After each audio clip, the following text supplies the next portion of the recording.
भाग आज खुल जाएंगे, राम आएंगे।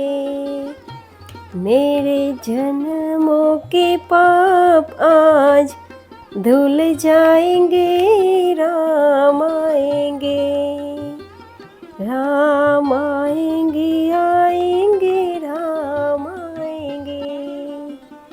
राम आएंगे, आएंगे, राम आएंगे। હેલો દોસ્તો, તમને લાગશે કે હું શું કરી રહી છું? તો હું તૈયાર કરી રહી છું દીવા. તમને લાગશે દિવાળી તો છે નહીં, તો આટલા બધા દીવાનું શું કામ? દિવાળીથી પણ વધારે મોટો તહેવાર આવી રહ્યો છે, કારણ કે રામ પોતાના ઘરે આવી રહ્યા છે. રામ અયોધ્યા આવી રહ્યા છે.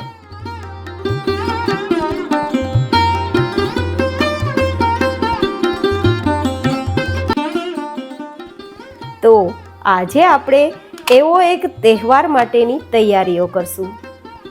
મને તો ભાઈ બહુ જ ખુશી છે, બહુ જ ઉત્સાહ છે કે જ્યારે રામ ઘરે આવી રહ્યા હોય તો પૂરી અયોધ્યા જ નહીં, પૂરો હિન્દુસ્તાનના ઘરમાં દિવાળી જેવો માહોલ હોય.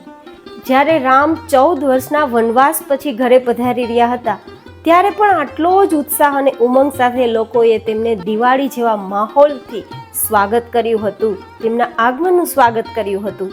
તો અત્યારે તો વર્ષો પછી ઘણા લોકોના સંઘર્ષો બાદ અને ઘણા વીરોના બલિદાન બાદ આજ ફરી એકવાર શ્રી રામ પ્રભુ પોતાના ઘરે અયોધ્યા પધારી રહ્યા છે.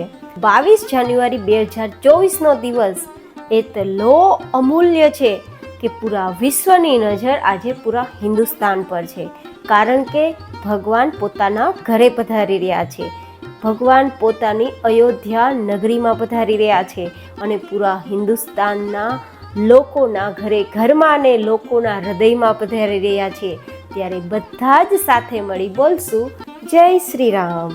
તો ચલો સાથે મળી 22 જાન્યુઆરી 2024ના દિવસે ભગવાન શ્રી રામનું માત્ર અયોધ્યામાં જ પ્રાણ પ્રતિષ્ઠા નહીં કરીએ, પણ પૂરા હિન્દુસ્તાનમાં ઘરમાં દિવાળી જેવો માહોલ બનાવી અને ભગવાન રામનું સ્વાગત કરીશું, તેમના આગમનનું સ્વાગત કરીશું.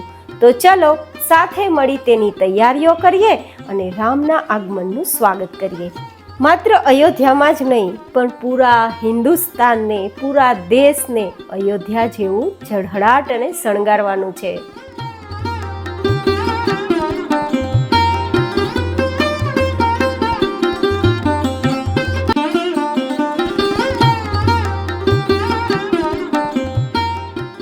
કારણ કે પૂરા હિન્દુસ્તાનના ઘરમાં દીવાઓથી ઝળહળતું રામનું સ્વાગત એ જ ખરા અર્થમાં રામનું આગમન છે.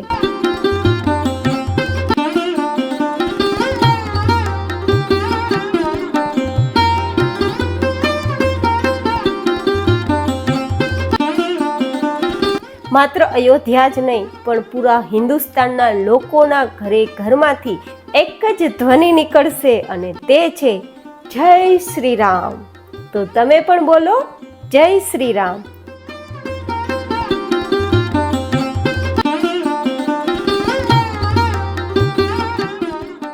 જેવી રીતે દિવાળીના દિવસે આપણે એકબીજાને હેપી દિવાળી વિશ કરીએ છીએ, તેવી જ રીતે 22 જાન્યુઆરીના દિવસે પણ જ્યારે ભગવાન રામ પોતાના ઘરે પધારી રહ્યા હોય, ત્યારે આપણે સાથે મળી એકબીજાને આ મંદિર માટે અને ફરીથી ભગવાન રામ અહીંયા પધારી રહ્યા છે તો તેમની બધાઈઓ આપીએ.